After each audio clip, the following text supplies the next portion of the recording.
Muy buenas chicos, vamos a continuar con el tema 8. Vamos a hablar de los cloroplastos. Vamos a ir viendo los diferentes componentes. En el vídeo anterior vimos la estructura del cloroplasto. Vimos las diferentes partes. Mira, la parte interna. ¿Qué hay aquí? Mira, las diferentes moneditas estas se denominan tilacoides. El conjunto de tilacoides apilados se denomina grana y luego los compartimentos que conectan una grana con otro se denominan sacos estromáticos. Vale. ¿Qué son los tilacoides? Son sacos o sáculos aplanados que se pueden encontrar, como hemos dicho, aislados o apilados. Los apilados son los tilacoides formando la grana y los aislados son los sacos estromáticos que los conectan. ¿Qué ocurre en los tilacoides? En los tilacoides se llevan a cabo los procesos fotosintéticos que requieren luz. Los procesos fotosintéticos, como son, bueno, que se conocen como fase luminosa, aunque es fase dependiente de la luz más bien. ¿Qué procesos? La formación de ATP y de NADPH. Contienen unos pigmentos y unos complejos fotosintéticos. Esto es lo que contiene.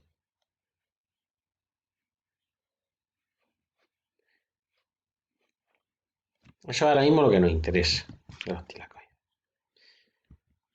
Luego, el estroma. El estroma es el líquido interior. El líquido interior, una matriz interna amorfa. Esa matriz es la que contiene, pues todo. Tiene el ADN del cloroplasto, porque los cloroplastos tienen su propio ADN. Tiene también sus propios ribosomas y tiene también ARN. Y además tiene todas las enzimas para que se lleve a cabo la fase oscura de la fotosíntesis o la fase de reacciones no dependientes de la luz, que son las del ciclo de Kelvin o Calvin, en las que se utiliza lo que venía de la fase luminosa, el ATP y el NADPH, se utiliza para fijar CO2 y obtener materia orgánica.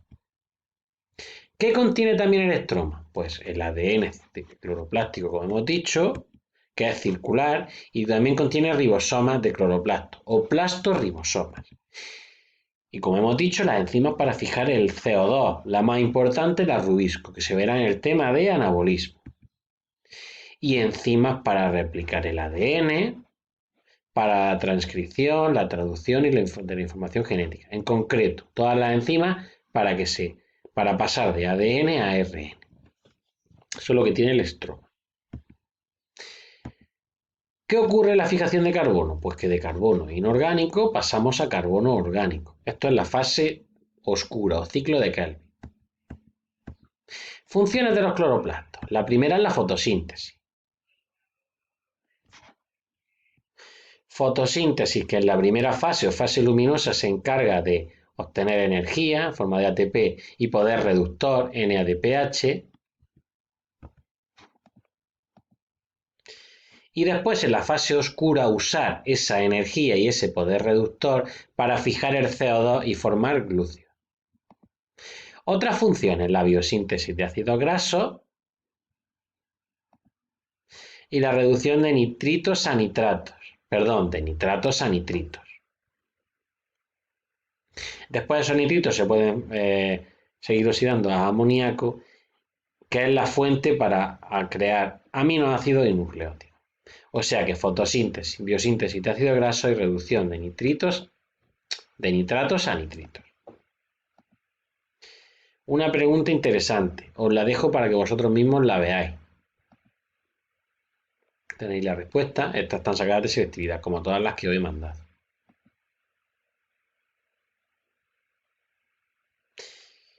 Vale, aquí hay un hecho importante, mirad.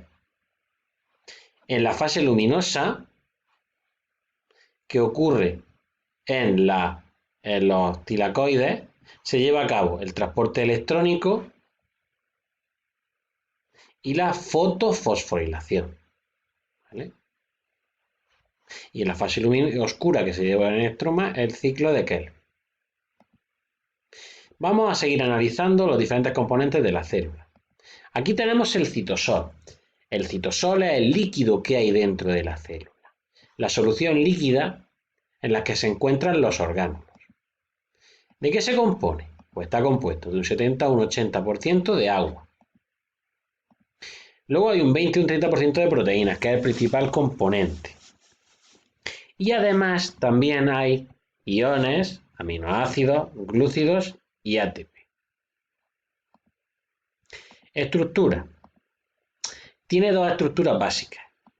Hay una parte en forma de gel o forma más viscosa y luego en forma de sol o más fluido. Estos son los dos estados en los que se encuentra el citosol, porque no es en sí solamente un líquido, sino que es como un coloide, es una estructura coloidal, con dos procesos, zonas más viscosas y zonas más fluidas.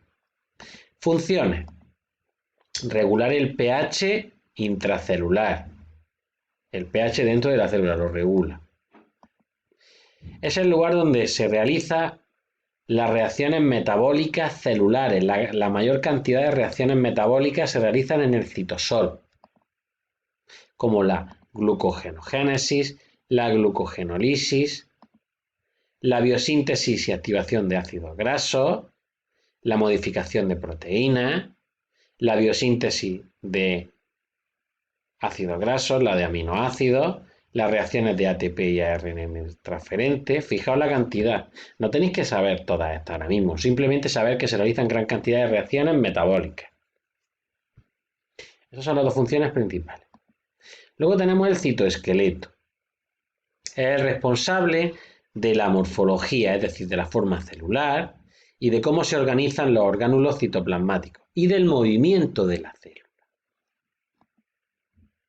Presenta tres estructuras diferentes. Hay tres tipos de estructuras. Tenemos microfilamentos de actina o microfilamentos que pueden ser de actina o miosina, pero lo vamos a concretar solamente con los de actina. Filamentos intermedios. Y luego tenemos microtúbulos, tres componentes diferentes. Microfilamentos de actina, filamentos intermedios y microtúbulos. Vamos a empezar por los filamentos o microfilamentos de actina, los más pequeños. Están formados por la polimerización de actina. La actina es una proteína globular, la cual se asocia formando como dos cadenas y entonces forma un microfilamento de actina.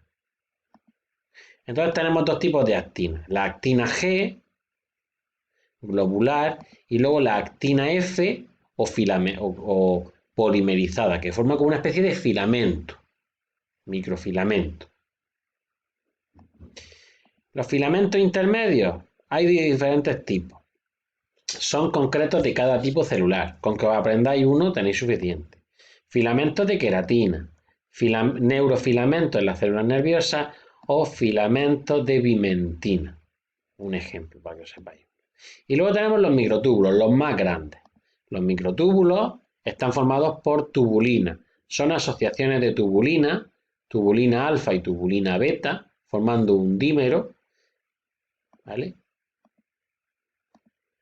Y el microtúbulo, que sería como una especie de pajita, podemos verlo de esa manera, está compuesto por 13 dímeros, la asociación de 13, y forman un microtúbulo, en tamaño menor, intermedio y mayor. Las funciones. A ver las funciones de cada uno de ellos. De los microfilamentos de actina. Primero la contracción muscular, junto a la miosina. La actina y la miosina llevan a cabo la contracción muscular. Otra función de los microfilamentos de actina. La formación del esqueleto mecánico de las microvellosidades. Esto es una microvellosidad y el esqueleto interno está compuesto por diferentes proteínas junto con la actina. También ayuda a la cariocinesis celular animal, formando un anillo contráctil. Ese anillo contráctil de miosina y de actina separa las dos células, separa el citoplasma de las dos células. Y finalmente permite el movimiento de las amebas, el movimiento ameboide. Estos pseudópodos son prolongaciones de la membrana. Esas prolongaciones de la membrana se originan gracias a los microfilamentos de actina. Ya tenéis 4 funciones diferentes de los microfilamentos de actina. Aquí tenéis un vídeo en el que se ve, no se puede ver, se ve como una ameba se come a un paramecio a través de los pseudópodos. Continuamos, chicos. Los microtúbulos. Los microtúbulos, que son la estructura más grande, está compuesta por dímeros, como hemos dicho, de tubulina, que forman 13. O sea, la asociación de 13. Va formando tubos. ¿Cuáles son las funciones principales? La organización del esqueleto celular, la formación del huso mitótico, el transporte intracelular de vesículas a través del citoplasma y la construcción de estructuras como son el centrosoma y los cirios y los flagelos. Estas son las 4 principales funciones. Y los filamentos intermedios son una red de estructuras formadas por proteínas cuya función básica es estructural. Estos no hacen que se mueva nada dentro de la célula. Su función es estructural. Forman redes tridimensionales. Dan la estructura a la célula. Ejemplos, ya lo hemos visto antes. Por ejemplo, los de queratina o los neurofilamentos. O los de bimentina, son los más importantes. Vamos a analizar qué es el centrosoma. Un centrosoma, que lo tenéis en la imagen, está compuesto por dos centriolos. Dos centriolos, que hemos visto anteriormente lo que eran los centriolos. Bueno, los centriolos vamos a ver ahora cómo son. Cada centriolo está compuesto por una serie de microtúbulos, ¿vale? Acordaos de los microtúbulos. O sea, esto es un microtúbulo. Cada uno de estos sería lo que estáis viendo aquí. Una base de esta nada más. Y luego, externo a esos microtúbulos, hay una especie de material denso y amorfo que se conoce como material pericentriolar. Esa es la estructura del centrosoma. Aquí tenéis cómo es un centríolo. Un centríolo está compuesto por tripletes de microtúbulos. Cada uno de estos es un microtúbulo. 1, 2 y 3, tripletes. En concreto una estructura 9 más 0, porque hay 9 tripletes y 0 en el interior. Esta estructura se conoce como rueda de Carr. Los 3 microtúbulos que se unen mediante una proteína que se conoce como nexina. Función de los centrosomas: es el centro organizador de microtúbulos. De él derivan todas las estructuras formadas por microtúbulos, como son el huso mitótico que actúa en la mitosis y meiosis, los cirios y los flagelos.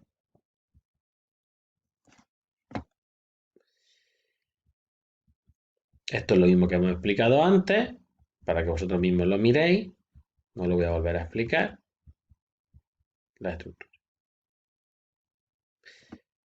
Como hemos dicho, y aquí tenéis la función. Esto es lo que hemos visto anteriormente. Aquí tenéis un centrosoma. Como de él salen todos los microtúbulos de la célula. Centro organizador de microtúbulos. Con dos centriolos aquí tendríamos el sistema esto sería el líquido amorfo, denso. Cirio y flagelo. Los cirios y el flagelo se encargan del movimiento y el desplazamiento de la célula. Y también del movimiento de partículas cercanas. ¿Qué estructura tiene? Mira, la estructura es la siguiente. Se compone de 3 partes. Tiene un tallo o axonema compuesto. Primero voy a dejar que esto entre y lo vamos a ir viendo todo por partes. El tallo o axonema sería esta estructura, que es la que permite el movimiento. Está compuesto por una estructura de 9 más 2. 9 pares de microtúbulos periféricos más 2 centrales. Luego tenemos una zona de transición, que está compuesto por una estructura 9 más 0, 9 pares de microtúbulos y ninguno en el centro. Y un corpúsculo basal que está compuesto por una estructura de 9 más 0, pero en este caso triplete, 9 tripletes de microtúbulos y nada en el centro.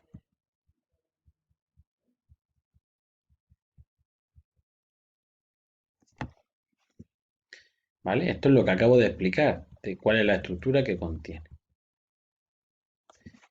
Tallo axonema, zona de transición y corpúsculo basal. Fijaos, tallo axonema 9,2 más 2. 9,2 más 0 y 9,3 más 0. Continuamos en el siguiente.